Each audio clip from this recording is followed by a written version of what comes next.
A body, a baguette, and a secret that never cooled. Welcome to the Wimsey Casebook. I'm your host, Morgan Finch. Tell me, what city or town are you sleuthing from today? Your comments mean the world to me. I always love reading them. Let's begin. It was raining again.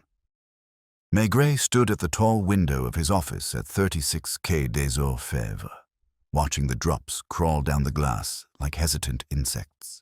It wasn't a downpour, not even a storm, just the steady, fine drizzle that softened the air and blurred the outlines of things, as if Paris had slipped behind a veil.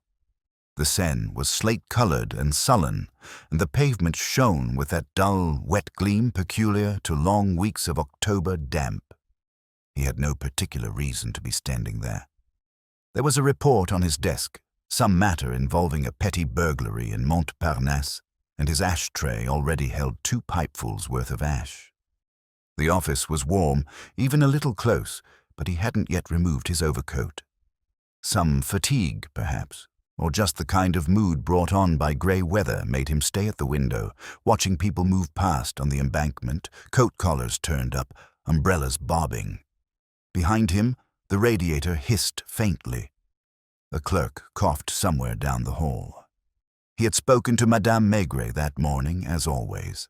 She had reminded him, not unkindly, that the plumber still hadn't come about the kitchen tap, and that if he didn't remember to buy coffee on the way home, she'd be obliged to make do with the substitute stuff the grocer had pushed on her. He had promised again and then made his slow way to the office, stopping for a moment outside the baker's near Place Saint-Michel, not out of hunger, but because he liked the warmth that drifted from the doorway, thick with yeast and flour and some indistinct maternal comfort. Now, as he turned back from the window, a knock came at the door. Not sharp, not urgent, but the soft, uncertain kind. It was Janvier, his overcoat dripping slightly, hat still in hand. His face bore the expression Maigret had come to associate with a case that wasn't quite a case, yet that faint mix of reluctance and curiosity. "There's a body," Janvier said simply. "Down in the 14th. A baker's assistant. A woman found him early this morning. No signs of violence, no struggle. Just lying there, inside the shop." Maigret gestured toward the coat rack, but didn't move to remove his own. "You think it's natural?" Janvier hesitated. "That's what the doctor says. Heart, maybe." But the woman who found him was shaken, said something didn't feel right. Maigret filled his pipe slowly. There was no urgency in him, no grand alarm. A death in a bakery could be 100 things. "And yet, what time?" he asked. "Early. Around 5. Place des Vosges. That's not the 14th. "No," Janvier admitted. "She says she doesn't know how he ended up there. He lived or worked down in Alésia. But the body was found in a shop near the end of an alley off Rue de Touraine. Closed shop, too. Shuttered since spring." Maigret tapped the bowl of his pipe and lit it. He took a draw, held it for a moment, then exhaled toward the ceiling. "Who called it in?" "An old woman. Madame Coudray. Lives upstairs. She still wakes up early, she says. Heard a noise downstairs, went to check, and found the door slightly ajar. Smelled the flour. Smelled it." Janvier nodded. "Said it reminded her of something. Couldn't say what." Maigret put on his hat. He buttoned his coat, but not all the way. Then, without urgency, he took the report from his desk, placed it gently in the drawer, and picked up his umbrella. "Come," he said. "Let's see what kind of baker lies down to die in a shuttered shop before dawn." They walked down the corridor without speaking. Somewhere behind them, a phone rang. The rain was still falling steadily, softly and insistent, and Maigret thought about the warmth of bread, about a man dying among sacks of flour, and about the quiet weight that sometimes hung in places abandoned before their time. It wasn't a case, not yet.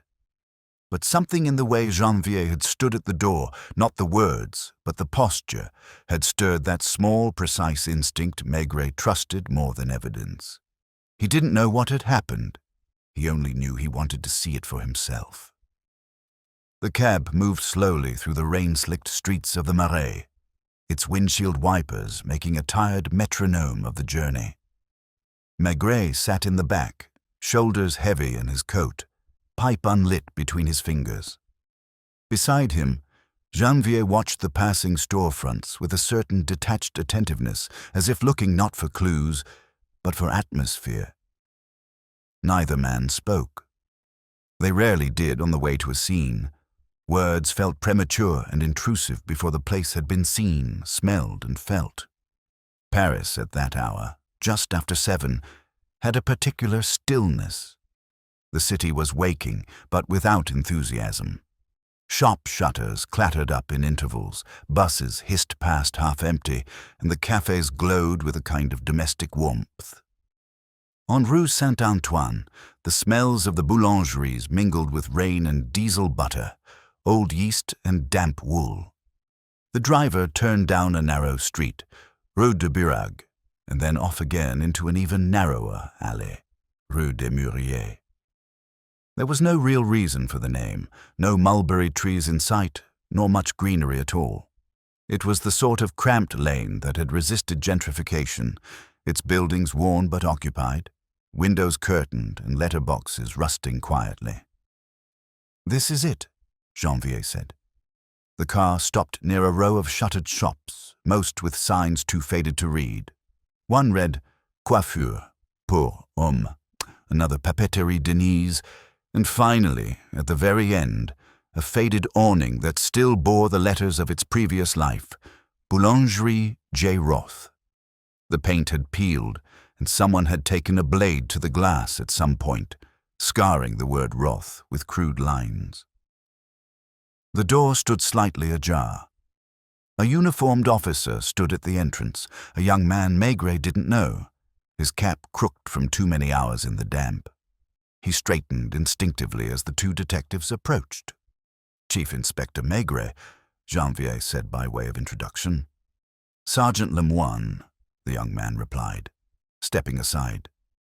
"The body's inside. The upstairs tenant called it in. The doctor's been saying he can't say anything. Conclusive. No signs of violence. Said it might be the heart." Maigret didn't respond. He stepped across the threshold.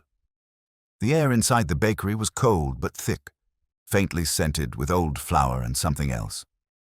Not decaying, not yet, but the faint metallic tang of closed spaces long unused. The lights had been turned on, and the fluorescent bulbs buzzed faintly in protest. He moved past the front counter, where glass shelves stood empty and streaked with dust. Behind, through the swinging door, lay the baking room. That was where the body was. The man was perhaps in his late 30s, dressed plainly in dark trousers, a white shirt, and sleeves rolled to the elbow. He was lying on his side near the back wall, one hand stretched toward a sack of flour that had split open. Fine white dust coated the floor like snow. Maigret didn't approach the body immediately. He walked the perimeter of the room first, touching nothing, looking at the small details, the clean but faded white tiles, the long wooden table still solid despite wear, and the old dough mixer that sat inert in the corner. It looked as though someone had tried to bring the place back to life, then changed their mind halfway through. "There's no electricity to this part of the building," Janvier said quietly behind him. "Just the front room. Madame Coudray says the place has been closed since the spring, but someone's been inside. You can smell fresh flour." Maigret nodded slightly, more to himself than to Janvier. He stepped closer to the body. The man's face was unremarkably pale and lightly stubbled, with lips parted slightly as if surprised. He didn't look like someone who expected to die. "No wallet?" Maigret asked. "Nothing," Janvier confirmed. "No papers. The coat was folded over there, by the chair." Maigret's eyes followed the gesture. The chair was old, missing a spindle in the back. A coat was indeed folded on it carefully, with intention.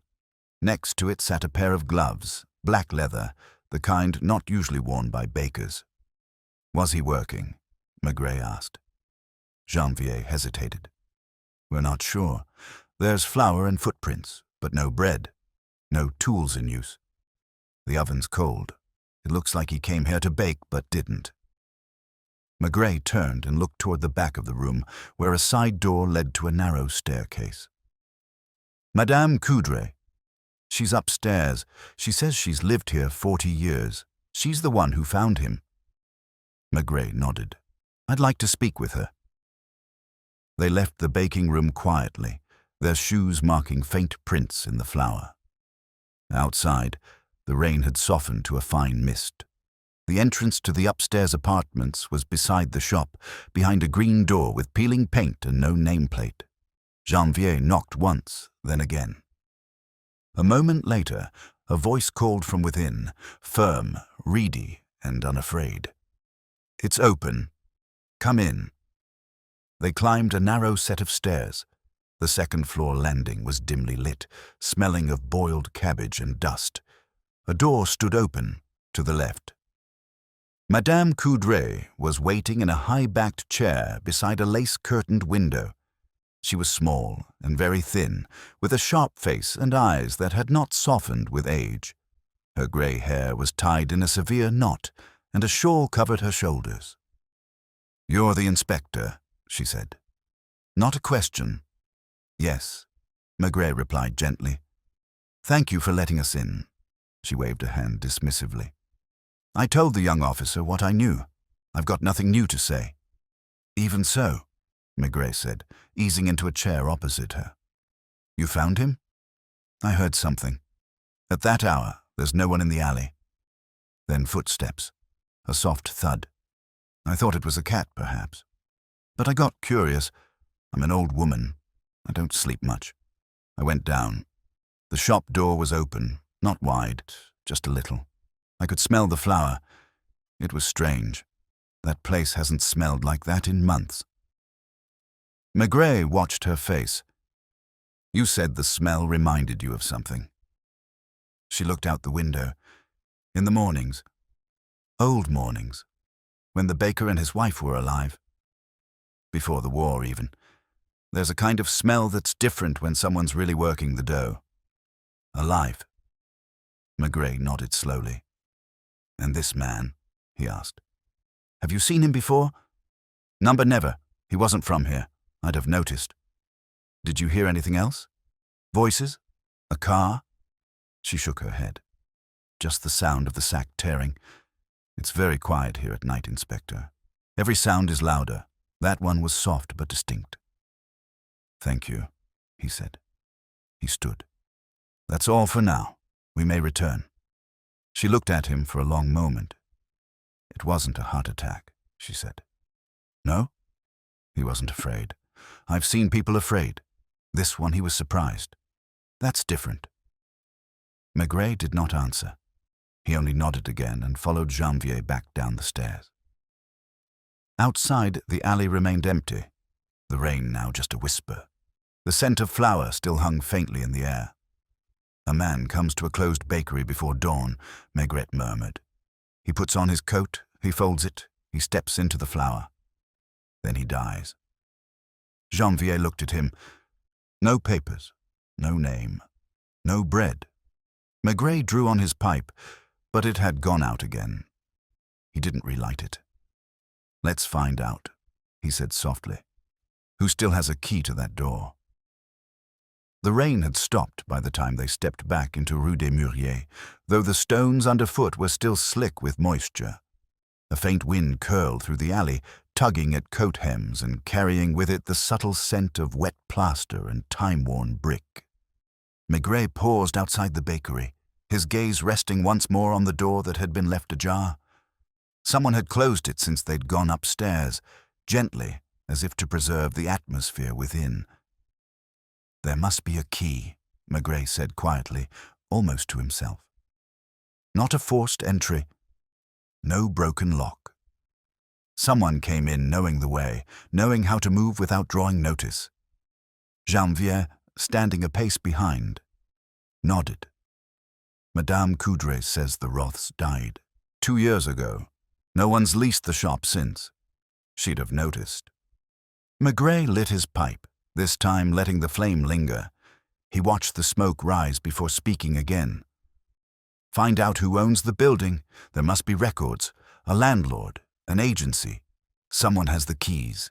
And find out who used to work here before it closed. Janvier stepped away to make the call, walking toward the mouth of the alley where the signal was stronger. Maigret remained where he was, pipe between his lips, eyes roving the upper windows of the tenement buildings above the bakery. They were quiet, mostly closed. One curtain twitched. He had no theory yet, no direction, but something about the setting the locked door left unlocked. The fine flour on the floor, the folded coat spoke to a purpose not yet visible. By the time Janvier returned, the smoke from Maigret's pipe had thinned to nothing. The owner is a man named Varnet, Janvier said. I live in Neuilly. Elderly. I don't like the telephone. His nephew handles the accounts and manages the properties. Does the nephew have a key? Working on it. He says the only keys should be with him and the building's janitor, a man named Bourgoin. Retired baker himself. Lives across the courtyard. Maigret nodded. Let's speak with him. They turned down a passageway beside the bakery, emerging into a small enclosed courtyard. It had once been charming, perhaps, with vines creeping up the brick and a stone bench near the center, but now it was damp and cracked. A cat darted away as they passed. At the far end, a narrow door bore a rusted placard, Concierge. Janvier knocked twice. After a pause, it opened. A man in his late 60s with a heavy frame and thick white hair peered out. His face was ruddy, not unkind, but wary. Bourgoin, Janvier asked. That's me. Chief Inspector Maigret, Maigret said, stepping forward. We'd like to speak with you about the bakery. The man sighed. I suppose I can guess why. Come in. The interior was warm, smelling of onions and something cooking slowly on the stove. The walls were lined with old calendars and photographs of people no longer young. He led them to a table beside a curtained window, motioning for them to sit. I heard, he said, seating himself with some difficulty. A young man was found dead. No one knows who he is. You still have a key to the shop? Maigret asked. Yes. Not that I use it. The owner keeps saying someone will take it over, fix it up, but it's been empty since old Roth passed. Shame. He was a real baker. Had the hands, you know. Have you given the key to anyone? Maigret asked. Never. Why would I? The place is full of dust and mice. The only time I've been in was 2 months ago to sweep after a burst pipe. That's it. Maigret let a silence settle. You say Roth died 2 years ago, he said eventually. What about his assistants? Did he have any? Someone who might have known the place well enough to come back? Bourgoin nodded slowly. He had 2 helpers. One was his niece Esther, lovely girl, strong, took orders, ran the counter. The other was a boy, Alban or Albert, something like that. Quiet, strange. Always smelled of yeast. Bit slow, if you ask me. Never spoke much, but he could knead dough like no one else. Working nights. Do you know where they went? Esther moved to Montreux, I think. Married a printer. The boy, I don't know. One day he just stopped coming. Roth said he'd gone to look for other work. Maigret leaned forward, elbows on the table. And since then? Bourgoin shrugged. Nothing. The place sat. Sometimes I thought I heard something at night, maybe a noise from inside. But it's an old building. You learn to ignore those. Would this Alban have had a key? Roth gave keys to his staff, yes. He trusted them. But he collected them when he retired, or said he did. Would you recognize him if you saw him again? Perhaps, Bourgoin said, rubbing his chin. It's been a while. Janvier reached into his coat pocket and produced a small black and white photograph, taken at the scene. The face was partially turned, but clear enough. Bourgeois took it in his large hands. His eyes narrowed. "Yes," he said after a long pause. "That's him. He looks different, older, but that's him. Albanian." Maigret took back the photograph. So the dead man was a former baker's assistant. He came back, quietly, let himself in. Why? Bourgeois didn't answer. He didn't know. Back outside, the rain had returned, not heavy, but persistent. It fell in soft sheets, slicking the stone under their feet and dampening coat shoulders.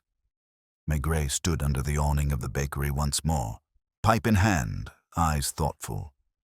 He had a key, he said quietly. He knew the space. He came to bake, perhaps, or just to remember. But then he died. Heart attack? Janvier asked. Maybe, but he folded his coat first. That's not panic. That's preparation. They stood in silence, the street muffled by the mist. "Let's find Esther," Maigret said. "Montreux's a big place." She ran to the counter. She knew people. She might remember why Alban left. People don't vanish without reason, and they don't come back to empty bakeries without carrying something with them. Janvier nodded, already stepping away to call headquarters. Maigret didn't move. He stared through the bakery window into the darkened room where flour still dusted the floor and the scent of old bread lingered faintly beneath the dust. There was no crime, yet no sign of violence, no motive, and no confession. And yet, in the hush of the alley, in the quiet way the flour had been spilled, and in the coat folded just so, Maigret felt the shape of something waiting to be understood. The tram to Montreuil was slow that afternoon, sliding through the outskirts of Paris like a tired animal. It was nearly 3 o'clock, and the air had turned heavy, filled with that milky light that sits low on the rooftops before a storm. Maigret sat by the window, his coat open, pipe unlit in his hand. He didn't speak much during these rides, though Janvier sat across from him with a notepad open, as if they might stumble upon a name or detail he'd overlooked. They were headed to Rue de la Réunion, a modest street lined with warehouses, old stone workshops, and the scattered remains of trades that no longer had reason to exist in the city. It wasn't unpleasant, just forgotten. The sort of place people retreated to, where things once made by hand now sat boxed in dust. Janvier had found the address quickly. The municipal registry confirmed that Esther Roth, formerly of Rue des Mûriers, now resided in Montreuil with her husband, Lucien Vernet, a man who operated a small printing shop that produced menus, church bulletins, and the occasional wedding invitation. It was the kind of business that lived quietly on the margins of usefulness. When they stepped off the tram and turned onto the street, the smell of ink met them halfway thick, oily, with an undercurrent of machine grease and old paper.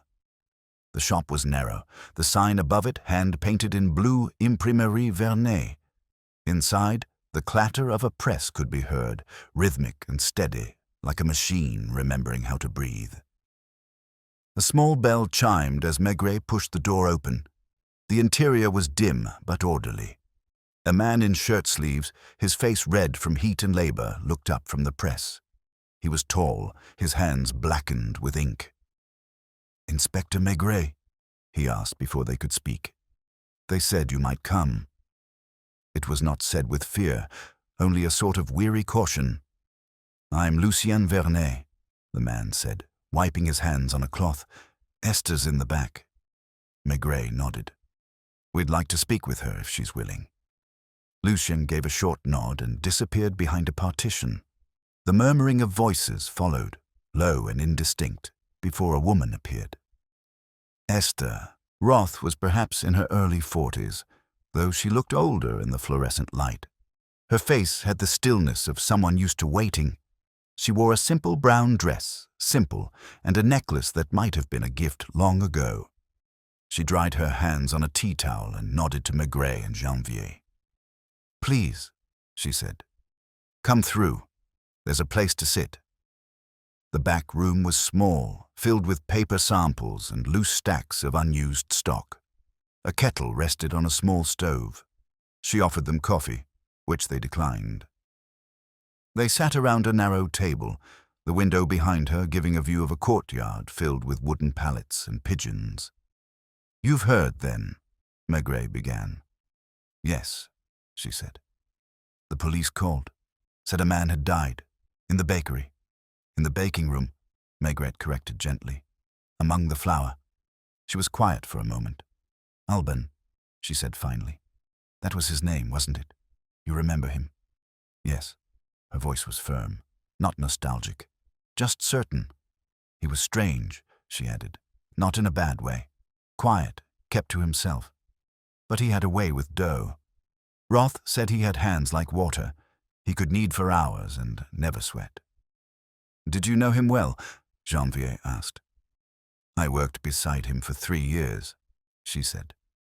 "That's enough to know someone, I think, though he never spoke of family or where he lived. He'd come just before midnight and leave after sunrise. We were on different shifts, really. I took orders and kept the till. He worked with the bread." Maigret watched her. "Do you know why he left?" She was quiet. Then number 1 day, he was gone. Roth said he'd found other work, but he didn't sound convinced. Just closed the subject. "No disagreement? No complaints?" She shook her head. "Not that I heard, but there was something off near the end." "Off in what way?" She hesitated. Roth grew anxious. He started locking things. At first, he left the bakery open. We all had keys and we trusted each other. But last month he began changing locks and asking questions. He even accused me, quietly, of skimming francs from the register. I hadn't, of course. But it was Alban he stopped talking to, barely even nodded toward him by the end. Maigret leaned forward slightly. And then Alban disappeared. Roth went silent. 2 months later, he retired, and no one said anything. She looked down at her hands. There was nothing to say. No proof, no crime. Just silence. Janvier spoke then. "Did you ever see Alban again?" "Number, not until now." "And if he came back," Maigret said, "why that bakery?" "It was closed. Forgotten." "It was his space," she said. "He knew the oven, the smell." I think she paused. "I think he never left it, not really. Could he have stolen something?" Maigret asked. "Something from Roth?" She frowned. "I don't know. Roth kept little money there, maybe a few francs. But the real value was never cash. It was routine, trust, rhythm." Maigret nodded.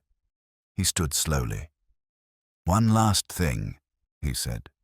"Was there ever anyone else who visited the shop at odd hours, I mean? Someone who didn't belong?" she thought. "Yes," she said after a long pause. "Once. A man. Heavyset. He came asking for Roth. Wanted to buy the place. I remember because Roth sent him away. Angry. Said the man didn't understand what a bakery was. Did he give a name?" "Number, would you recognize him again?" "I might." Maigret left a card. "If you think of anything, even the smallest detail, call this number." In the tram on the way back, Maigret didn't speak for some time. The rain had begun again, gentler now, like a lullaby on the windows. Finally, he turned to January. "It wasn't about the bread," he said, "or the money." Janvier looked at him. "What was it about, then?" Maigret stared at the city sliding past. Pride, or shame, or both. Something went wrong in that bakery 2 years ago. Someone locked a door and hoped it would stay shut. They rode in silence the rest of the way. Back at Quai des Orfèvres, the corridors were busy with the late afternoon rhythm of shoes clicking, doors opening and closing, and voices low but persistent. Papers shuffled behind frosted windows, and the familiar aroma of old leather and wet wool clung to the air. Outside, the light had faded to that bruised hue between dusk and evening, and the drizzle still painted the city in silver gray. Maigret removed his coat slowly and hung it on the stand near the door. His pipe was in his mouth, though he hadn't yet filled it. Janvier was already at the desk, arranging his notes from Montreux into a coherent shape, but Maigret didn't look at them. He walked to the window, hands behind his back, and stared out at the street below. It was more of a habit than a need, a way to think, not to see. She said Roth began changing the locks, he said after a long silence. Started doubting his own staff, accused her of theft, but quietly. Not the kind of man who wanted scandal, but he stopped speaking to Alban, and then Alban disappeared. Janvier nodded, and Roth retired 2 months later, and now, 2 years on, Alban returns. To the same bakery. Not to steal, he didn't take anything, but he brings flour. He folds his coat, he walks into the room like he never left. And dies there, Maigret added softly. The silence returned. Outside, a bus groaned to a halt, then moved on. "Did you find the nephew of the building owner?" Maigret asked suddenly. "Yes," Janvier said, reaching into a folder. "Paul Varnet. Lives on the 16th, manages several old properties. He says he kept the key to the shop locked in a drawer. Claims it's still there. Have someone check. I already did. The key's still in his desk." Maigret turned slightly. So the lock was never changed, and Alban still had his copy. He finally lit his pipe, drawing in the first pull with care. The smoke curled around his face before drifting lazily toward the ceiling, and no one saw him enter, he said. "No one," Janvier confirmed. "Except perhaps Madame Coudray, who heard something after the fact, but that alley's a dead end. Anyone walking down it stands out, and yet he was inside by dawn." Maigret moved away from the window and sat. The chair creaked beneath him. "Let's go back," he said finally. Janvier looked up. "To the bakery?" "No," Maigret said. "Not yet." "To the man?" "To his pockets, his shoes and his nails. I want to see what he carried with him, even if it was nothing." They walked together down to the forensics floor. The smell was different there. Cold, clinical, not unpleasant, but exacting. In a narrow room behind a glass partition, the dead man lay beneath a white sheet. Albanian. Dr. Pardon was waiting for them, reading from a small clipboard, glasses halfway down his nose. He looked up as they entered. "I was told you might want another look," he said. "There's not much to add. No visible trauma, no bruising, no abrasions. Heart failure is likely. He didn't have healthy lungs like an old chimney, and his stomach was empty. Has he eaten recently? Not in the last 12 hours. Perhaps longer. Signs of struggle? None. His shirt was tucked in, clean. Hands were dusted with flour, but no lacerations. His fingernails are clean except for a small black crescent under the left index finger. Ink, maybe. Or grease. Could you show me?" Dr. Pardon lifted the man's hand gently, pointing. Maigret leaned closer, studying the details. It was faint, but present a narrow crescent of dark residue beneath the nail, as though the man had scratched something that left a mark. "Was anything found in his clothes?" Maigret asked. "No wallet, as you know. But we found this." He handed Maigret a small slip of paper, folded in quarters. Maigret unfolded it. There were only 4 words, scrawled in blue ink with a hesitant hand. "Je n'ai pas volé." "I did not steal." He stared at it for a long moment. Where was this found? "In the lining of his coat," Pardon said. "It had been stitched, but not carefully. Came apart when we searched it. Anything else?" "A ticket stub. Metro. The date matches the morning he died. He came from Belleville." Maigret tucked the note carefully into his pocket and thanked the doctor. Outside, he lit his pipe again, and they stood under the stone archway while the rain came down softly. "Belleville," Janvier murmured. "Rough area. Do you think he lived there? Maigret didn't answer directly. He wrote that note, then stitched it into his coat. That's not someone with nothing on his mind. That's someone trying to leave a message for himself, maybe. Or someone else. Back in the office, Maigret sat again, the coat still damp on the stand behind him. The clock ticked softly on the wall. He stared at the note, unfolded on the desk. I did not steal. He was accused, Maigret said, and it stayed with him. 2 years later, he's still defending himself. Not to us, to the air in the room. He went back to that bakery to make peace. Janvier rubbed his chin. What would a man steal from a bakery, if not money? Maigret didn't speak. The idea had been forming slowly, like the scent of coffee rising before the boil. It wasn't a complete thought, not yet. But something about the man's return, the folded coat, the note stitched in secret, it wasn't about restitution. It was about confession, or absolution. He stood again. Let's go back to Rue des Mûriers, he said. But not to look, to listen. This time they didn't take the car. They walked slowly under umbrellas, letting the rhythm of the city guide them. Paris in the early evening was at its most reflective. Lights glimmered on wet pavement, windows flickered with domestic shadows, and the murmur of voices behind shutters gave the impression of a city living just out of reach. In the alley, everything was as before. The bakery stood quiet. The door closed now, a single strip of police tape fluttering loosely in the breeze. Maigret pushed the door open. The air inside was still. Cool, not stale, but suspended, as though something had waited here. They walked past the front counter again into the baking room. The flour had settled more thickly now, undisturbed since the morning. The shape of footprints had softened at the edges, becoming ghost-like. Maigret said nothing. He stood in the center of the room and closed his eyes. Listened.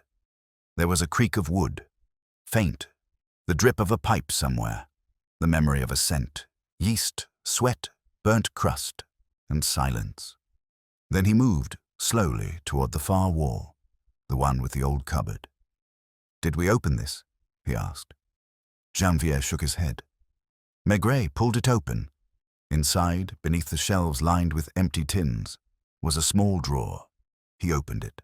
A ledger lay within, bound in soft brown leather, corners worn, pages yellowed. Maigret opened it. Inside, rows of names, dates, numbers, and beside them, tiny annotations in pencil. Not all of them are clear, but some are underlined twice. He flipped forward, near the back. The final entry, Albin, nuit de jeudi, 3 sacs manquants, 3 sacks missing. Maigret stared at it. A man accused, he said quietly, of stealing flour. Maybe it was true, maybe not. But that night, something broke, and it never mended. Janvier looked over his shoulder, so he returned to the scene, not to steal, but to restore. Maigret nodded, to bake one more night, to make the bread he never got to finish, and died in the attempt. No, Maigret said, not just that. He died waiting to be forgiven. It was nearly 8 in the evening when they left the bakery. The air had thickened and a deeper darkness had taken hold of the alley. The buildings seemed to lean in closer at night, as if sharing confidences, and the faintest breath of chimney smoke clung to the mist. The sound of the city had dulled, distanced, and muffled. Only the occasional footsteps on Rue de Turenne reminded Maigret that Paris continued around them, regardless of what had happened in the quiet room behind the shuttered window. Janvier pulled the door shut, replacing the police tape across it with a kind of absent reverence.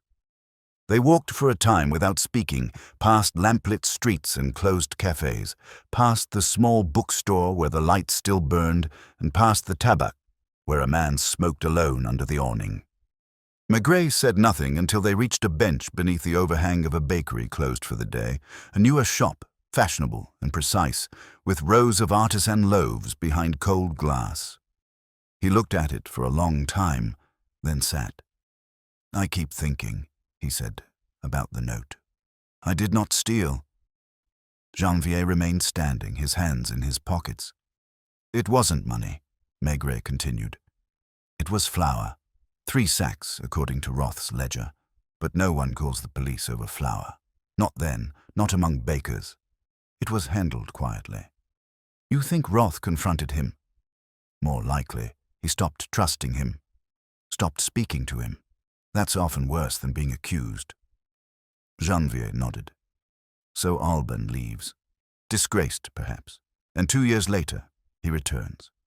To bake." "To bake," Maigret echoed. "Not for customers. There were none. Not for money. There was none. He came to make something, to finish something." He paused, watching a lone cyclist pass, wheels hissing on the wet pavement. "Have someone find out what happened to Roth in those last months," he said. "Where he went, whom he saw, and track down anyone who might have worked nearby at the time. Someone saw something, even if they don't remember yet." Janvier made a note and walked off toward the nearest call box. Maigret remained seated, relighting his pipe. The smoke was slow to rise in the damp.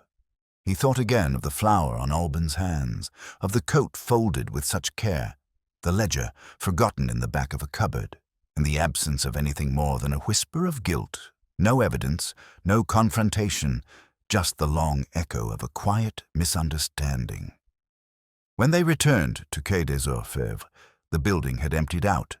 A few clerks remained, eyes dull with fatigue, coats draped over their chairs.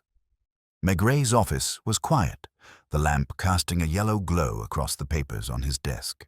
He poured a small measure of brandy into a glass, more out of habit than desire, and sat. The note lay where he'd left it. 4 words, written without punctuation. "Je n'ai pas volé." He turned it over, as if expecting something more to be hidden on the reverse, but there was only silence. An hour later, Janvier returned. "I reached Roth's niece," he said, "the one who married the printer. She says Roth moved to a small village near Fontainebleau after retiring. Lived alone, rarely spoke. Died last year." Maigret nodded. "And the bakery?" "Stayed empty. The niece says Roth never rented it again. She asked him once, and he said it was no longer a place for bread." Maigret raised an eyebrow. "She thought it was poetic," Janvier added. "Not poetic," Maigret murmured. "Guilty, maybe. Or ashamed." "There's more," Janvier said. "A man who worked next door to the bakery, a night porter at a small delivery firm, says he remembers something. He didn't think it mattered at the time, but during that last week before Roth retired, he saw someone throw a sack into the back of a van parked nearby. Flour sack, he thinks. It was late, after midnight, and it wasn't Roth. Could it have been Alban? He's not sure, but he remembers the van. Blue. Unmarked. It came back several nights in a row, then stopped altogether. After that, the bakery shuttered. Maigret tapped his pipe gently against the edge of the ashtray. And no report, no theft filed. Roth simply shut down, changed the locks, dismissed his staff. Janvier nodded. He knew something, Maigret said. Something he didn't want to name. So he buried it. Let the bakery close. Let Alban disappear. He stood, moving slowly to the coat rack, shrugging into his overcoat. The weight of the wool was comforting, the familiar heaviness of late nights and slow truths. "I want to see the van," he said. Janvier looked up. "The van? If it still exists, if it was ever registered. Someone used it to take something from that bakery. Flour, perhaps. Or something else. And they did it at night, over several nights. I'll put someone on it." "No," Maigret said. "We'll go ourselves." They stepped back out into the Paris evening. The drizzle returned in thin sheets, the kind that soaked without being noticed. The bakery district near Alasia was quiet at that hour, the last delivery vans pulling away, headlights blinking through mist. The delivery firm still had a sign with faded red lettering on cracked wood. Livraisons Gilbert. A bell rang as they entered. The office was small, stacked with schedules, invoices, the scent of tobacco, and old receipts. The man behind the counter was heavy-set and bald, with a cardigan stretched over his middle. He looked up with mild annoyance until he recognized the tone in Maigret's voice, the quiet authority that did not ask, but informed. "Yes," he said after a few moments. "We had a blue van. Renault, no longer in use. It belonged to my cousin. He drove nights for us a few years back. Do you still have it?" "In the yard," the man said, pointing behind the office. "It doesn't run anymore." They stepped outside, Maigret and Janvier, crossing to a fenced lot behind the building. The van sat beneath a tarpaulin, half covered in leaves. Maigret pulled it back. The paint was chipped, the tires flat. But the license plate was still visible. He stepped to the side door and tried the handle. It gave. Inside, dust floated in the air. The smell of old wood and dried grain was unmistakable. Beneath the wooden planks, near the wheel well, something had caught Maigret's eye. A torn piece of canvas. He knelt and lifted it. A small pile of hardened crust sat beneath the remains of a loaf, cracked, misshapen, and blackened along the bottom. He held it up, then handed it to Janvier. "Burnt bread," he said quietly. "Do you think Alban made it?" "No," Maigret said. "I think someone else did. Someone who tried to copy what he knew. Someone who thought they could take his skill and reproduce it. But bread doesn't lie. It reveals the hand that made it." He stood, and when Roth saw that, he saw what someone had done with his flour in his oven behind his back. He shut everything down.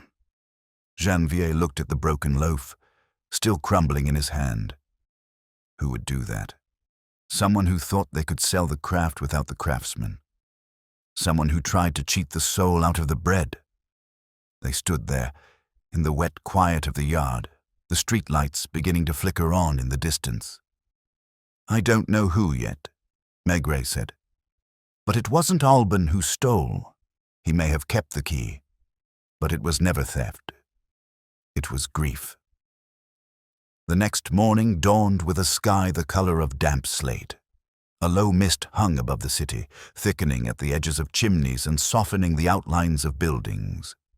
From his window at Quai des Orfèvres, Maigret could see the glint of rain on rooftops, but it was not yet falling, only threatening, hanging heavy in the air like an unfinished thought. He had come in earlier than usual, arriving just after 7. The office was quiet, almost still, and the coffee brought by the duty clerk was hot but bitter. He didn't mind. Some mornings required bitterness. It kept the mind steady.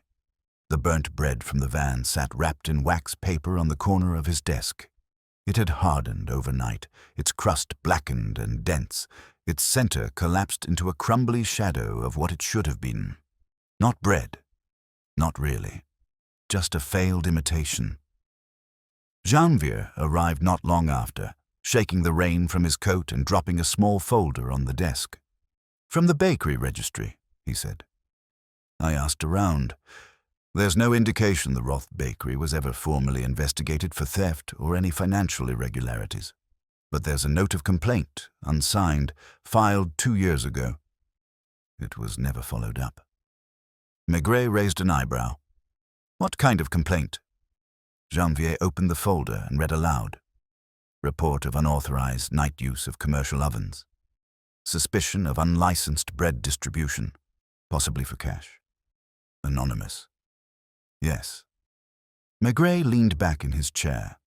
So someone saw the van, or smelled the baking, and decided to speak. But not to Roth, to the authorities. Why wouldn't Roth have reported it himself if he knew? "Because it wasn't simple," Maigret murmured. It involved someone he knew, someone close, perhaps even someone he protected. He tapped the pipe gently on the ashtray, though he hadn't lit it yet. And the niece? She says she didn't know about any of it. Roth rarely spoke in his final months. Said he was tired of noise, of customers, of bread that didn't matter anymore. Maigret stood. Where is Madame Roth buried? Janvier flipped through his notes. Fontainebleau, small cemetery. Roth is there too, but his wife, she's still alive. She lives nearby, in a care home. Maigret looked up, his expression unreadable. We'll go see her. The train to Fontainebleau was nearly empty. The landscape outside was soft and green, blurred at the edges by mist. Trees leaned over the tracks like watchmen, and the fields beyond held only silence. At the care home, a square building surrounded by neat hedges and rows of dull garden chairs, they were led to a common room where an orderly gently gestured toward a figure seated by the window. Madame Roth was small and pale, her skin translucent around the temples, her fingers folded carefully in her lap. Her eyes, though watery, still held a quiet clarity. She turned as Maigret approached, studying him with polite interest. Madame Roth, he said gently. I'm Chief Inspector Maigret. I've come to ask you about your husband's bakery, and about someone who worked there, a young man named Alban. Her gaze didn't change. For a moment he thought she hadn't heard him. Then she nodded, almost imperceptibly. Yes, she said softly. Albanian. He worked the night shift. Maigret sat beside her. Janvier stood a little behind, notebook at the ready, but unused. Do you remember why he left? She looked out the window. There was a night, she said. Very late. I couldn't sleep. I walked downstairs to the shop. I thought my husband was still asleep, but he wasn't. He was already there, in the baking room. Her voice was flat, almost gentle. There was someone else. A man I didn't recognize. He had taken flour from the shelf. Roth didn't shout. He just watched, and Alban stood in the corner. Quiet. Maigret waited. Later, she continued. My husband told me not to speak of it. He said there was nothing to be done. He changed the locks the next day. He let Alban go. Did he tell you why? He said Alban had allowed someone in, or hadn't stopped him. He was ashamed. Who was the other man? Maigret asked. I don't know. Someone from outside. He never returned. But the next morning, I remember, the shop smelled strange, like burnt dough, like someone had tried and failed. She closed her eyes briefly. After that, she said, my husband stopped baking. Maigret rose quietly, nodding his thanks. They left the home and walked through the quiet streets toward the cemetery, past shuttered cafés and the smell of damp earth. At the far end, among a row of modest headstones, they found the Roth's plot simple, unadorned. A small bouquet of wilted flowers lay at the base. Maigret removed his hat. He watched someone betray the place, he said quietly. And then he lost faith in the people around him, including himself. Janvier didn't answer. Back in Paris, the light had changed again. It was late afternoon, and the sky had taken on that honeyed hue before nightfall. The streets glistened faintly. They returned to Quai des Orfèvres just as the lamps were being lit, their reflections doubling on the wet pavement. Inside the office, Maigret found a message waiting on his desk. The ink was smudged from damp fingers, but still legible woman seen near the bakery on the night of death. Dark coat, waiting, Rue de Touraine. Around 4:30 a.m., he passed it to Janvier. Someone came for him, he said, or waited for him. Not to kill, but to watch. He lit his pipe, staring out the window as the streetlights flickered to life, one by one. She waited for him to come out, but he never did. So she left. Who was she? Maigret took a long draw and exhaled. I don't know. Not yet. But someone cared enough to come, even if only to witness the end. The next morning began with a chill that bit through Maigret's coat as he stepped out into the pale light of Quai des Orfèvres. The rain had stopped sometime in the night, but puddles still lingered in the gutters, catching fragments of sky into cigarette butts. The air smelled of soot and wet leaves. He stood on the pavement for a few minutes, not quite moving, pipe unlit in his hand, as if trying to let the city speak before he disturbed it. Somewhere a bell chimed 8 times. A delivery man passed with a sack of flour slung over one shoulder, oblivious to the irony. Back upstairs, Janvier was already at his desk, coffee in hand, sleeves rolled up, the young energy of him filling the room like steam from a fresh baguette. She was seen standing across from the bakery for 20 minutes, he said, without greeting. A neighboring man named Leclerc says he saw her from his window, dark coat, umbrella. Motionless. He thought maybe she was waiting for the bakery to open, until he remembered it hadn't opened in 2 years. Maigret took off his coat slowly, hung it on the peg, then settled into his chair with a low sigh. And she left without entering. Yes, Janvier said. Vanished around 5. Just before Madame Coudray discovered the body. Did he recognize her? He's not sure. Says the angle was bad. But he thinks she may have walked down from the corner of Rue Saint-Gilles. Couldn't say more. Bad eyesight. Anyone else? Nothing yet. But I put in a call to the café at the corner Le Renard-Gris. Opens early. Maybe someone there saw her. Maigret nodded absently, lighting his pipe, gaze fixed on the smoke rising like thoughts unspoken. Do you think she was meeting Alban? Janvier asked. No, Maigret said after a pause. I think she was watching. Waiting. But not for a meeting. For confirmation. Or closure. Janvier frowned. You mean, she knew he'd gone in? She knew, Maigret replied, his voice low. She knew he was going back. Maybe she warned him not to. Maybe she tried to stop him. But he went anyway. And she came not to stop him, but to see if he would come out. They sat in silence for a moment, the city's hum bleeding faintly through the windows. Let's speak to the cafe owner, Maigret said finally. Not a summons. Just a visit. See what the early crowd knows. Le Renard-Gris was one of those cafes that resisted time. The wooden bar was stained dark from decades of spills and elbows, and the mirror behind it was fogged with age. It smelled of chicory coffee and old newspapers.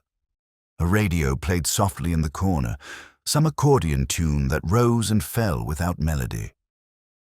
The owner, a man named Rousseau, was wiping down the counter when they entered. He looked up, recognized the trench coats and the gravity of their presence, and motioned them to a table near the front window. Maigret ordered coffee, black. Janvier declined. Rousseau brought it himself, setting it down with care. We're asking about a woman, Maigret said. Seen early Tuesday morning, standing opposite the old bakery on Rue des Mûriers. Long coat. Dark umbrella. About 4:30, maybe 5. Rousseau squinted. Tuesday? He rubbed his jaw, thinking. Yes, I think I do remember. She came in, briefly. Didn't stay long. What did she look like? Tall, not young, maybe mid-40s. Well-dressed, but not showy. I looked tired. Did she say anything? Just asked for the time. Then thanked me and left.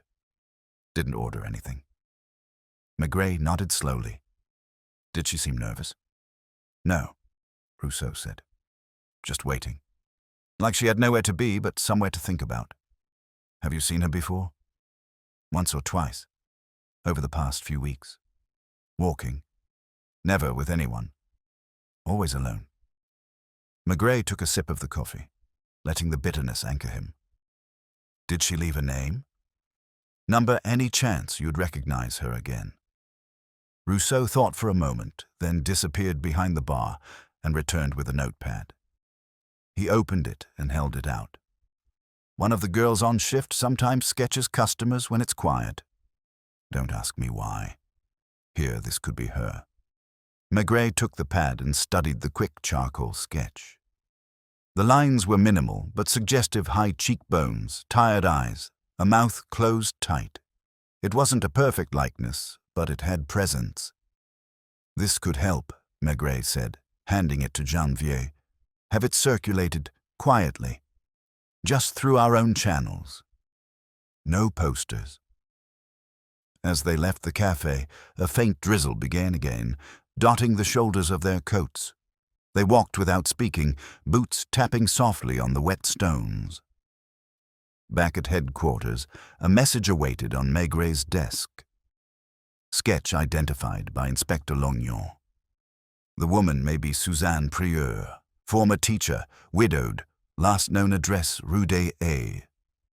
Maigret raised an eyebrow. Lognon? He muttered, almost amused. Of all people. He picked up the telephone and dialed. Lognon? Yes, it's Maigret. You recognize the sketch? A weary voice on the other end. I think so. I handled a case 2 years ago. Not a criminal, just a complaint. Noise at night. Neighbors thought someone was operating a bakery after hours. I interviewed the woman who filed the report. Suzanne Prieur. She was sharp, quiet. Said she lived alone, but her building overlooked a courtyard where the bakery stood. That was Roth's place. Yes. Did she mention names? Number. She only described what she saw: sacks being moved late at night, flour dust in the air, men entering through the back. Did she suspect a crime? She suspected something secret. That was enough for her. Maigret thanked him and hung up. Janvier looked up from his desk. You think she's our woman? Yes, Maigret said. She saw something then. Something that stayed with her. And when Alban returned, she came back too. Not to interfere. Just to see it through. He stood again, putting on his coat for the second time that day.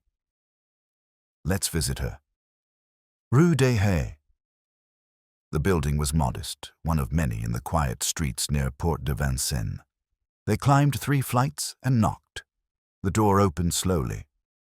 Suzanne Prieur was exactly as she had been drawn: tall, composed, and sad in a way that didn't ask for pity. She did not seem surprised to see them. I've been expecting you, she said.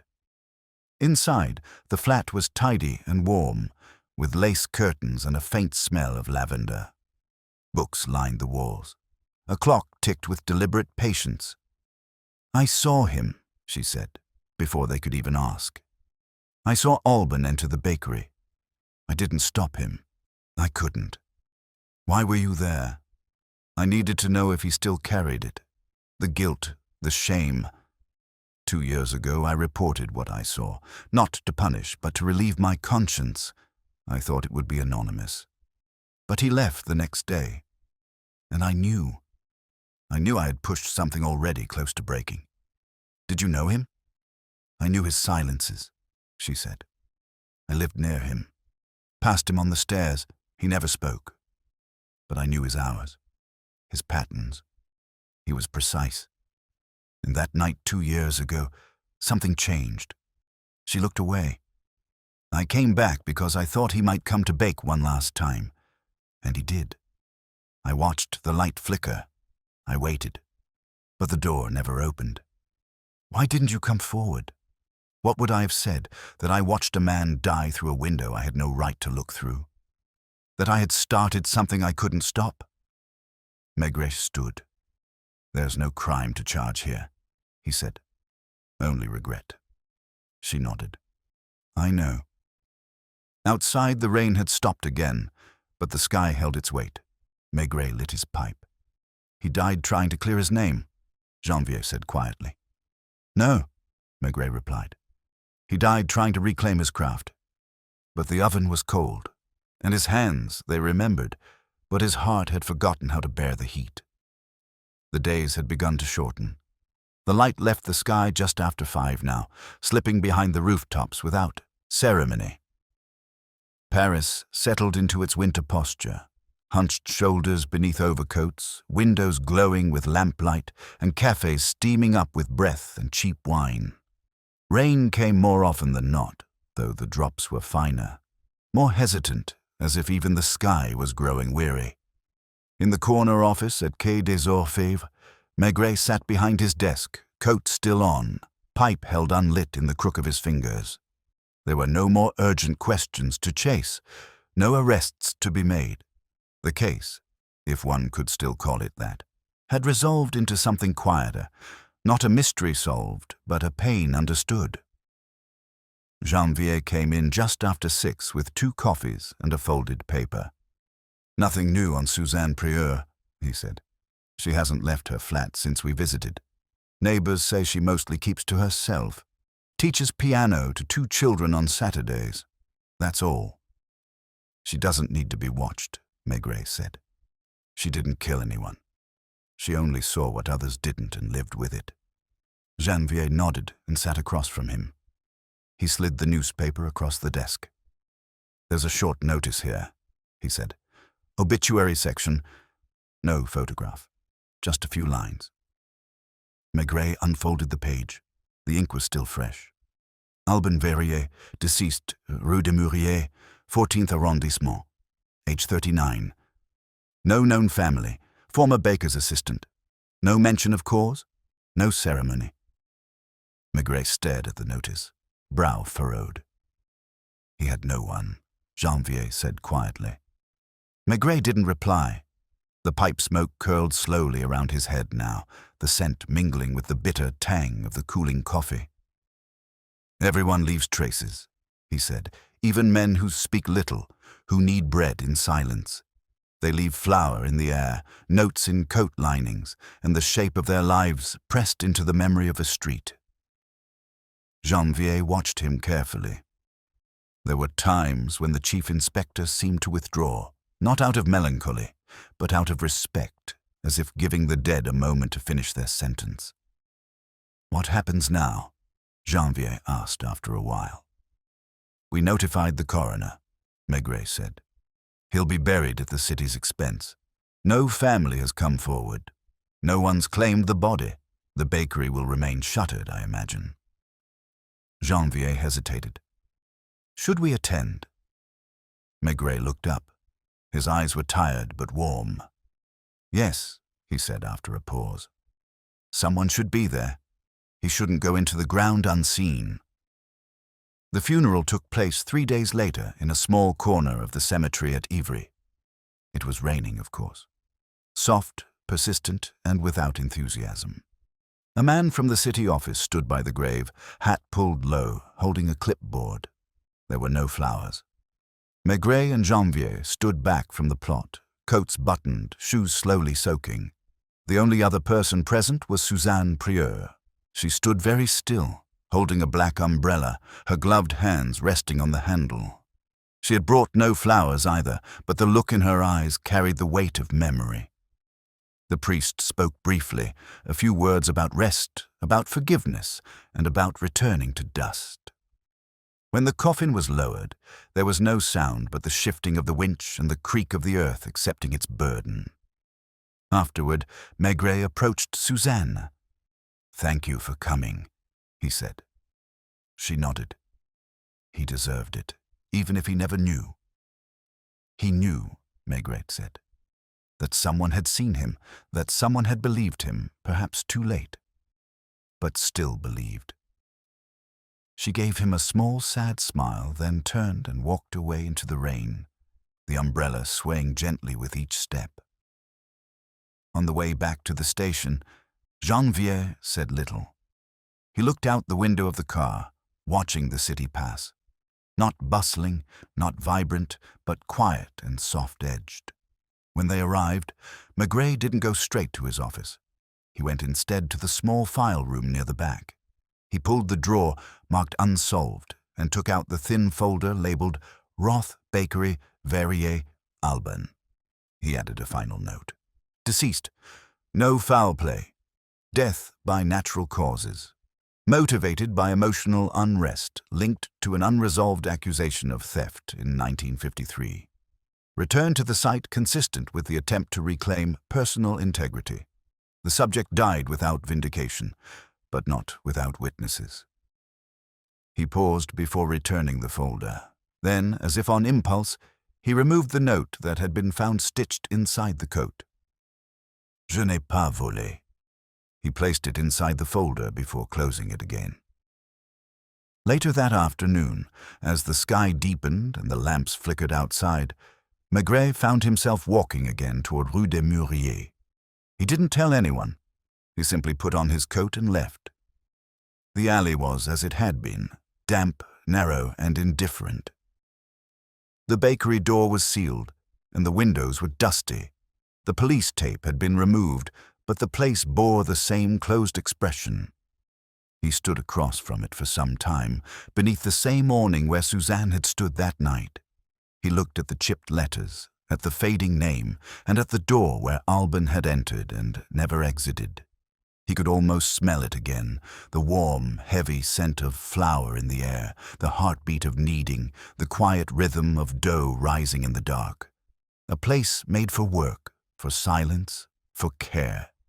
And he imagined, not vividly, but clearly, the man moving slowly around the room that last night, folding his coat, measuring out flour, hands moving not by habit, but by memory, by devotion, by need. Perhaps the oven never lit. Perhaps his chest betrayed him before the dough was even shaped. Perhaps the only thing he managed that night was to touch the floor again, to be near the thing he had once understood better than himself. Maigret sighed and turned back toward the street. On the corner, the light from Le Renard Gris spilled warmly onto the pavement. Inside, someone laughed. A spoon clinked against a saucer. A man lit a cigarette with a trembling match. Life went on, as it always did. Maigret stepped inside, ordered a calvados, and sat by the window. He did not take out his pipe. He didn't need to speak. He only watched and listened and let the silence tell him what it still needed to say. It was a Thursday morning, several weeks after the funeral, when the final thread of the bakery story gently found its way back into Maigret's thoughts. The air had taken on that sharp, mineral smell that meant winter had arrived in earnest. A faint frost clung to the rooftops and glazed the edges of gutters. The Seine, ever restless, looked darker than usual, its surface occasionally broken by the passage of gulls drifting low in the morning mist. Maigret stood on the embankment across from Quai des Orfèvres, a paper bag from Madame Maigret's grocer tucked under his arm. He'd promised her lemons and thyme and had finally remembered. He didn't rush to return. The early hour lent the city a peculiar stillness he found comforting, the rare moment before things fully awoke, when the streets seemed to hold their breath. He passed a small bakery near the Pont Marie, its windows glowing gold, its interior already alive with the low hum of ovens and the scent of freshly baked bread. A young woman behind the counter was arranging croissants into tidy pyramids. Through the glass, Maigret watched her work with quiet purpose, moving not with haste, but with care. He didn't go in. He just watched and remembered. Back in his office, Janvier arrived with a warm expression, a folder under one arm and the smell of the cold still clinging to his coat. "You look thoughtful," he said. Maigret didn't answer at first. He moved to the stove in the corner and warmed his hands, pipe dangling unlit from his mouth. "Do you know what I regret most about that case?" he said after a while. Janvier shook his head. "Which part?" "That I never saw him work," Maigret said. "Albanian. I never saw him bake. I saw the sack of flour split on the floor. I saw the folded coat and the scorched crust in the van. But I never saw the thing he loved, only the ruins." Janvier leaned against the window ledge. "No one did, I suppose, except Roth. And perhaps Suzanne Prieur. through a window. Maigret turned back toward the desk. We investigate deaths, but often it's the life around them that says more. Roth was betrayed, or believed he was. He closed the bakery and closed himself. Suzanne watched but said nothing. Alban, perhaps the least guilty of all, returned not for justice but to remember who he had been. Janvier set the folder on the desk. "That note," he said, "the one Alban left, I can't stop thinking about it." Maigret didn't answer. He knew what January meant. The sentence had no punctuation, no flourish. Just a plain truth that had nowhere to go. Not a message to someone, a final insistence, perhaps only meant for himself. They spent the morning sorting out smaller matters, a petty theft in the 5th arrondissement, and a brawl at a hotel on Rue Gay-Lussac. Nothing that required more than a few phone calls and a report or two. By 11, the office had taken on that peculiar late-morning stillness, not quite anticipation, not quite boredom, just a long breath before lunch. Then a knock at the door. It was one of the younger inspectors, a man named Delcourt, with a note in his hand. "For you, Chief." "Just arrived." Maigret unfolded the page. It was handwritten in careful, sloping script. "Monsieur Maigret, I hope you don't mind my writing. I'm the niece of Jacques Roth. I believe we spoke briefly before. I've only now come across a small parcel left behind by my uncle, among his effects. I believe it concerns the young man, Alban. Would you care to meet me? There is no urgency. I simply thought you might find it appropriate. Sincerely, Claire Vernet." He read the letter twice, then reached for his coat. The apartment was in the 13th arrondissement, near Place d'Italie, a modest building with balconies heavy with flower pots now brown from the frost. Claire Vernet answered the door herself, a woman in her early 50s, wearing a thick sweater and the kind of tired eyes Maigret had come to associate with people who carried history quietly. "Please," she said, "come in." She led him to a small sitting room. Bookshelves lined one wall. A round table stood near the window, on which rested a wrapped parcel, the paper old but carefully tied with twine. "My uncle kept this in a drawer in the bakery," she said. "It was only when I cleared his papers after the funeral that I found it. I hesitated before opening it. When I did well, I thought of you." Maigret undid the twine and peeled back the paper. Inside was a cloth bundle, which, when opened, revealed a small leather notebook and 2 envelopes. He opened the first envelope. Inside was a letter, unsigned, written in the same firm hand. "Alban, I do not know if you took the sacks. I do not know what to believe, but I know the silence that has followed weighs more heavily on me than the theft ever could. If you did not steal, I ask your forgiveness. If you did, I understand. I, too, have wanted to be more than I was allowed. I'm too proud to say this aloud. So I leave it here. If you return, you may read it. If you do not, then let this remain our unfinished conversation." J.R. Maigret stared at the letter for a long time. The second envelope was empty, save for a page torn from a ledger. A familiar handwriting had circled the words "Trois sacs manquants" in red ink. Beneath, in Roth's neat script, had been added one line: "Reconciled. Noted in error." Claire watched him quietly. "My uncle kept it," she said. "He never spoke of it, but he didn't destroy it either." Maigret nodded slowly. He folded the letter and returned it to the envelope. "He waited for Alban," he said. "I think so," she replied. "Or perhaps he simply never stopped remembering." That evening, Maigret walked alone, not with intention, but with directionless purpose. He passed the bakery again, the one on Rue des Mûriers, and paused at the shuttered windows. The rain had begun again, fine and cold, tracing quiet rivers down the glass. He imagined, for a moment, what the room would have felt like that final night. The hush of flour settled in the air. The creak of old wood, the weight of hands pressing into dough, and the silence, not of abandonment, but of return.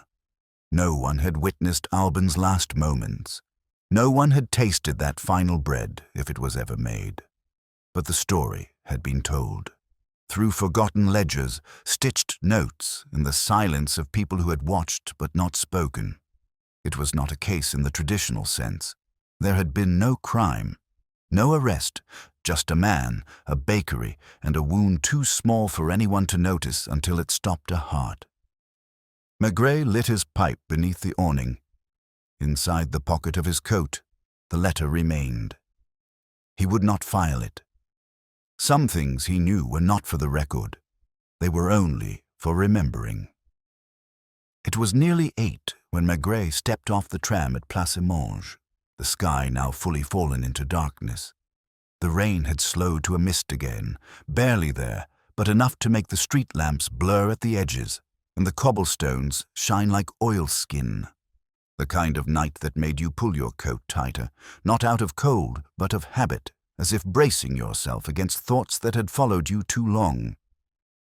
He walked the familiar route home, passing the same florist with the shutter already down and the same butcher's window empty, save for a single coil of sausage left on its marble slab.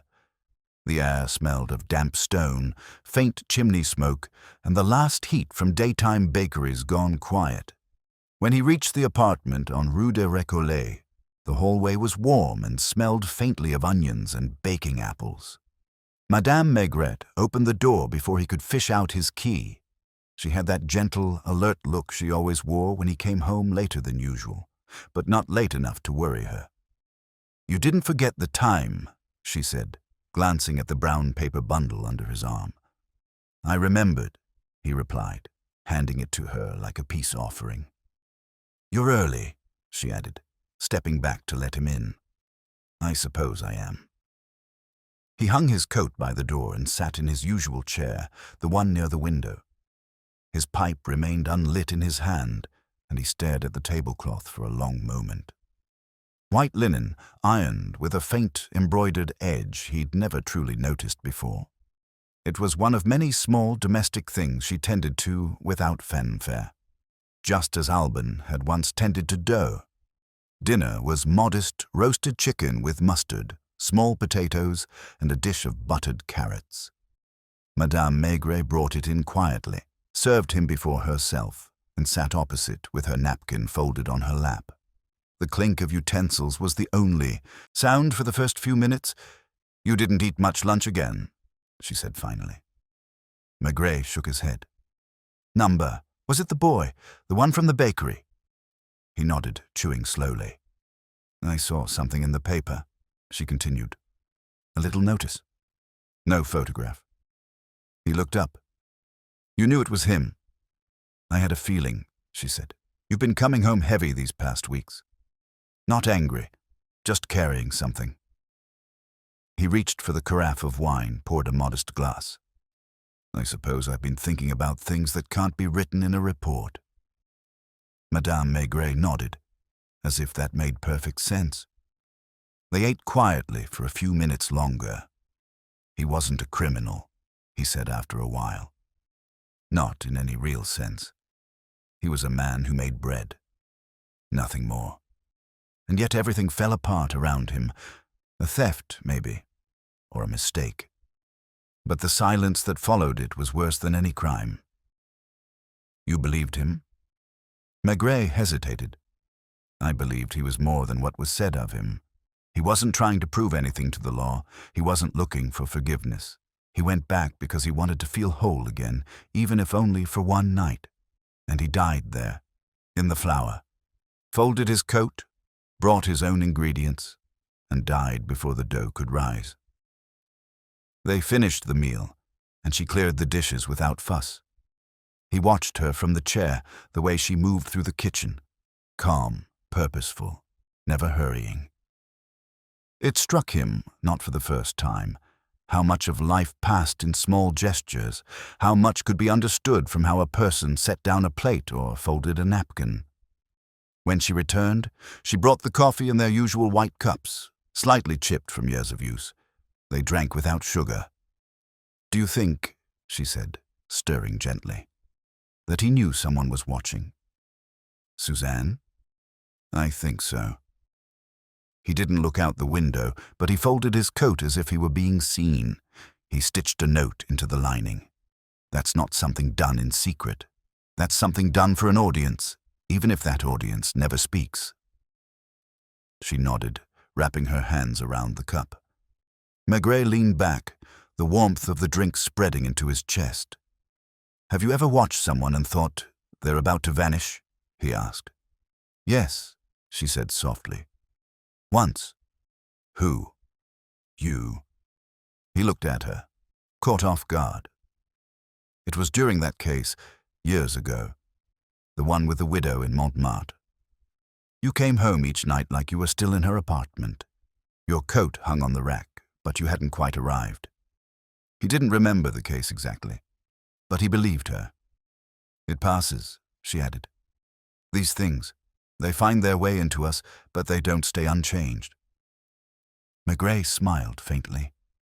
"You should have been a detective." "No," she said. "You need more patience than I have."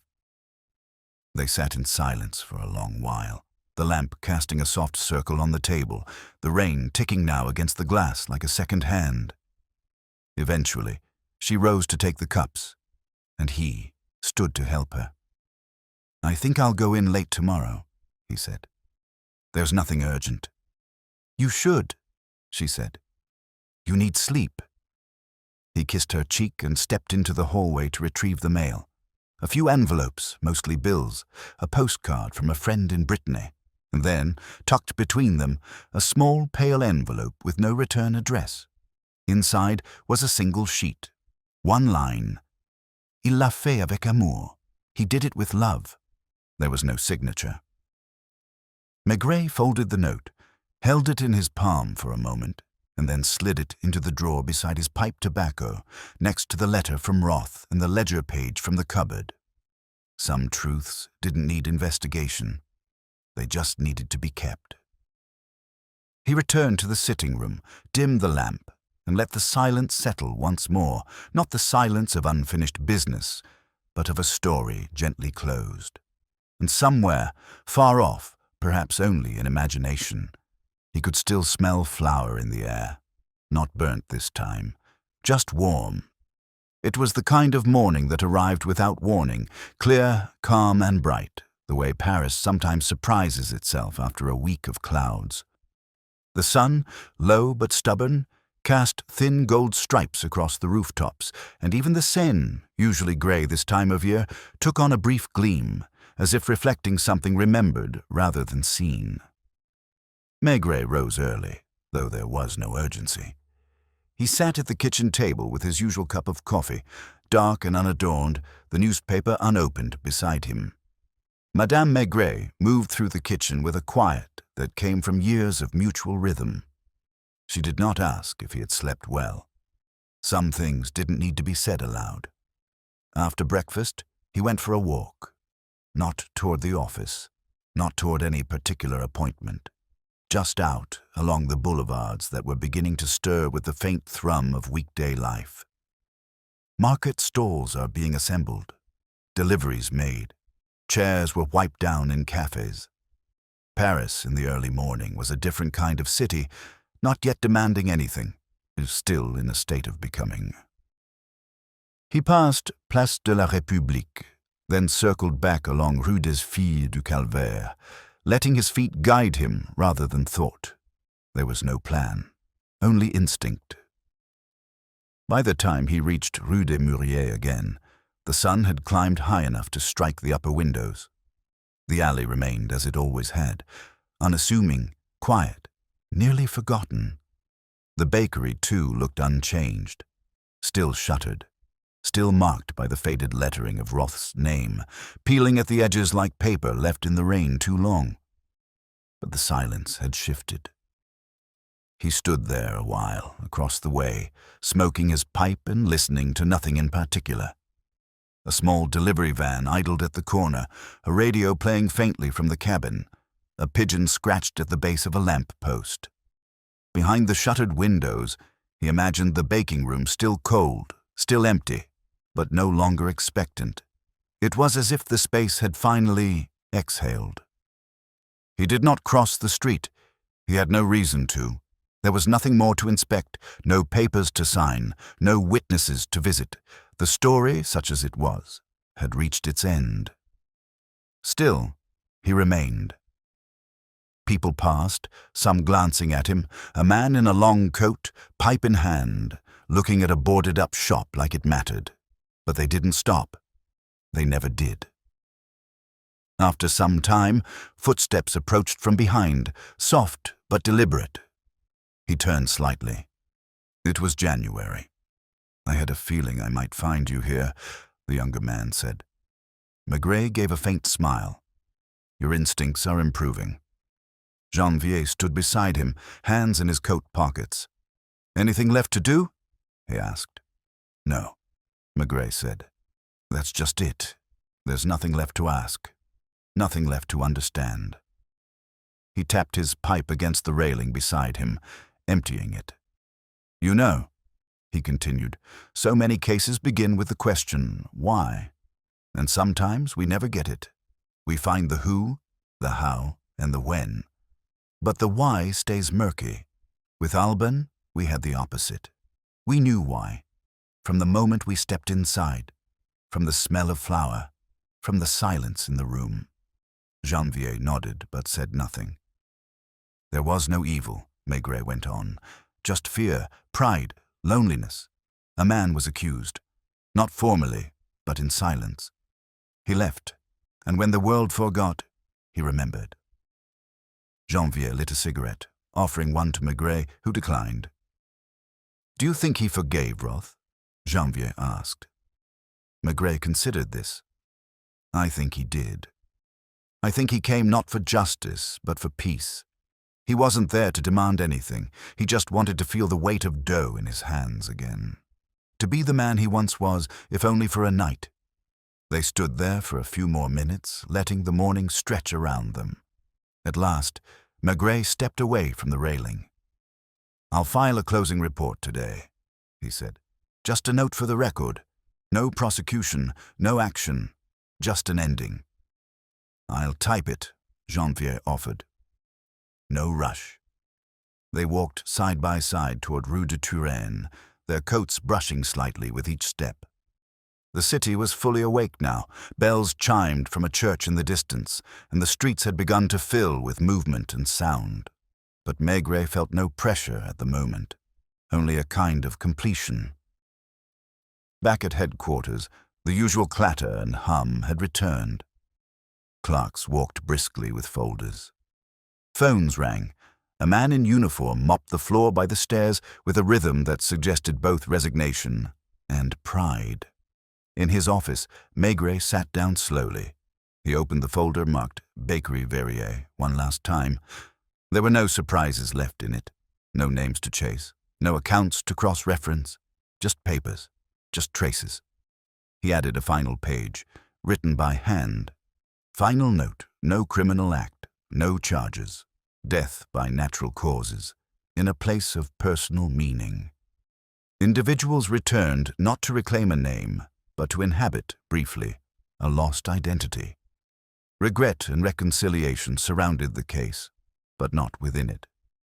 Man baked no bread but left the taste of it behind. He signed his name and closed the file. It would go into the archive, unread by most, unremembered by all but a few. As he reached for his coat to go home, he paused at the window. The Seine was visible in the distance, moving as it always did, indifferent to the stories that rose and fell along its banks. And yet, Maigret thought, some stories didn't need to stir the water to leave a ripple. At home, Madame Maigret had prepared a veal stew and a loaf of dark bread from the bakery down the street. The apartment smelled of thyme and slow cooking, and the warmth of it eased into his bones. As they ate, she asked no questions. When the plates were cleared and the wine poured, Maigret said, Did you know that some bakers don't use timers? She looked up from her glass. No, they use their hands. The feel of the dough, the smell, the way it resists or yields. They know when it's ready, not because of the clock, but because of what it tells them. She smiled. Like you and your cases. He shook his head gently. Number I still need clocks. But Alban didn't. He trusted what he felt, even when the world didn't. They sat in silence, the kind only long years and understanding can fill. Later, when she had gone to bed and the apartment had dimmed, Maigret remained in the kitchen. He poured a second glass of wine and took a piece of bread in hand. He broke it. It was still warm. He chewed slowly and thoughtfully and let the taste linger. Then he did something he hadn't done in many years. He closed his eyes. And for a brief moment he imagined himself in a small shuttered bakery, surrounded by sacks of flour and stillness. A man alone, folding his coat, kneading what little remained of his life into something soft, something whole, something that rose.